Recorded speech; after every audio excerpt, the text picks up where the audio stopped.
постоянно информируешь людей об этом бизнесе и об этом продукте. Не менее 8-15 презентаций в месяц. Презентация, рандеву примерно это одно и то же. Вы знаете, рандеву это встреча, презентация это презентация, да? Рандеву в месяц вы должны провести. Но я хочу сказать, я недавно была, когда в Алмате, у нас была авторская школа, и там выступала девочка, ее зовут Жадыра.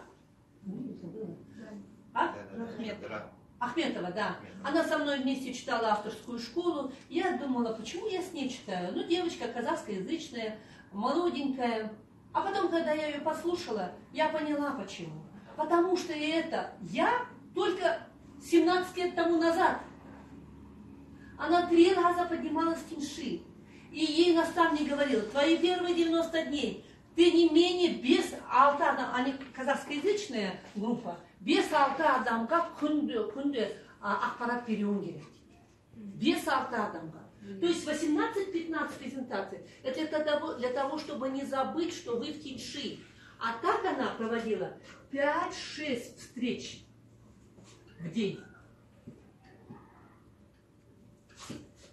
Она девочка с характером. Такая білгеннен білмегені көп. То есть она профессионализмом она не обладала. Знаниями она не обладала. Через что она научилась? Через практику. Через практику. Потому что когда она начала этот бизнес, ее свекор был очень против и хотел ее устроить на работу. И она просто дала себе обещание. Бывают же люди, которые говорят, антвертом, клятву дал, да, что она поднимется в этом бизнесе. Хотя у нее первая команда, она распалась, но второй раз она взяла себя в руки и каждый день читала 5-6 встреч в день. Кто готов это делать? Это не холодные контакты, понимаешь? Это не холодные контакты. Знаете, иногда мы так ходим, да, знаете, я думаю, что от этого тоже много вреда. Знаете почему? Да. Часто бывает так, что берут информацию, закидали всем и думают, что все. Да. 15 презентаций прочитали. Если вы мне пришлете, я не буду читать. Или лапчок. Или это, Гульмира знает. Мне некогда читать, да? Они всегда меня переспрашивают. Гульнара, вы читали? И, девчонки, я не дошла. Я могу в онлайн режиме. Гульмира знает уже. Прежде чем... Она может отправить мне сообщение, но она однозначно позвонит мне и скажет, Гульнара, вот давайте вот то-то, то-то, то-то, то-то обсудим, это проговорим, да? Но я вам отправила еще. То есть, помимо того, что она отправит мне по WhatsApp какую-нибудь информацию, она дополнит ее сопроводительным разговором. То есть ваша задача вначале сопроводительный разговор по фитексессу, по марафону для похудения, а потом уже информацию скидывать. Или же вначале сопроводительный разговор по поводу конференции, а потом информацию, куда, во сколько и когда подойти. Понятно? Поэтому имейте в виду, что это не просто холодные контакты или просто скидывание информации по WhatsApp или там, я не знаю, в Инстаграме. Это разговор с людьми. Может быть, не обязательно с глазу на глаз, но желательно. Да. Хочу сказать вам, как-то на одном из обучений я услышала такую мысль, что сетевой маркетинг спасет мир. Знаете почему? Потому что мы общаемся в режиме офлайн. Вживую мы общаемся. Мы общаемся вживую. Потому что люди перестают смотреть друг другу в глаза. Помните, да, тренинг «Глаза в глаза»? Да, Марва. Перестает смотреть людям в глаза. И сетевой маркетинг, посмотрите, я что буду рассказывать, да? Найдите в любую, не знаю, любое место, все. Вот так. Иногда сама себя ловлю на этом, потом думаю, ой, нет, надо посмотреть по сторонам. Мир красив, жизнь прекрасна, Байнау какой красивый, Джасыбай какой красивый. Хорошо, что у нас там интернет плохо не ловит, да? По сути дела, туда даже не заглядывал. Второе условие. Значит, вы все сказали, что вы будете это выполнять. Ну, второе условие, вопреки порядку скажу. 10 билетов на любое мероприятие.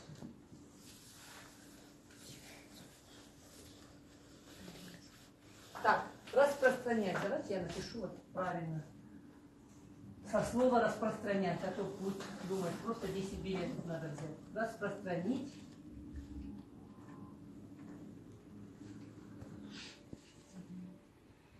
Десять билетов на мероприятие. Твоя задача понимать, что когда ты сидишь на любом мероприятии, если ты сидишь один, ты делаешь бизнес своему наставнику. А тебе же самому деньги нужны. У тебя здесь должны люди сидеть, и здесь должны люди сидеть. Хочешь бизнес построить? Ек жаптан адам дороту ек. Понятно? Это второе. Сейчас приближается конференция в Астане. Она будет в воскресенье. Это, я знаю, точно будет шикарная конференция. Астана всегда делает суперконференции. Я это знаю. Здесь у вас такие возможности, такие силы. И здесь очень большая команда молодежи. Молодежь у нас креативная, энергичная, веселая. Поэтому я знаю, что конференция будет супер. 10 билетов на ближайшую конференцию в воскресенье. Третье. Твоя задача быть ключевым человеком. А значит, у тебя должны быть люди, которые любят, как и ты, продукт. Ты должен быть продуктом своего продукта.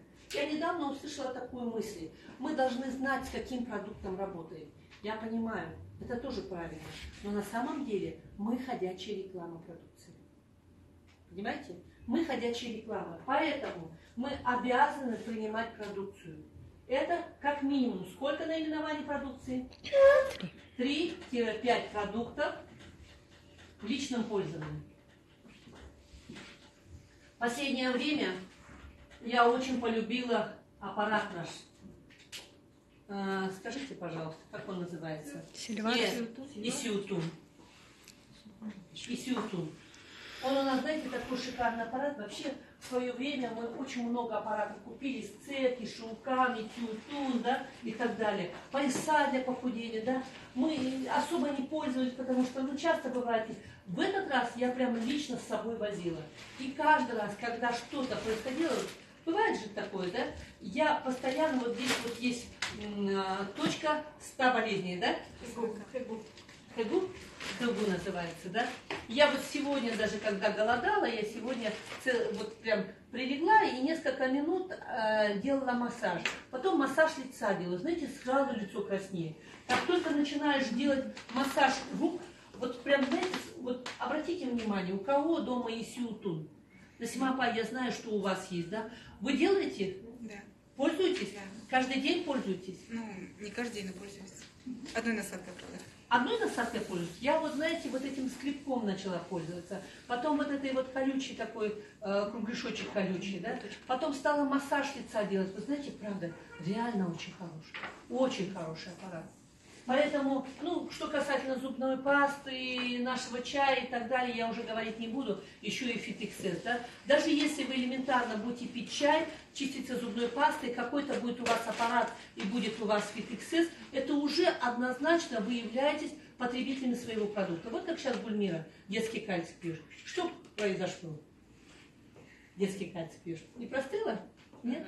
У меня сейчас сын начал, ну, видите, меня долго уже нету, почти 10 дней. Он начал немножечко плакать. Вообще он пугливый такой, заикаться начал. И воспитательница мне позвонила, точнее заведующий, говорит, Гульнар, я говорит, не могу понять. Что-то Арман начал заикаться. Я говорю, вы знаете, меня дома нету. Скорее всего, заскучал парень. И что я делаю, как вы думаете? Детский кальций. Детский кальций мозговой. Я сказала, 2 капсулы на ночь мозгового и пакет детского кальция на день. Ну, вроде спит хорошо, заскучал.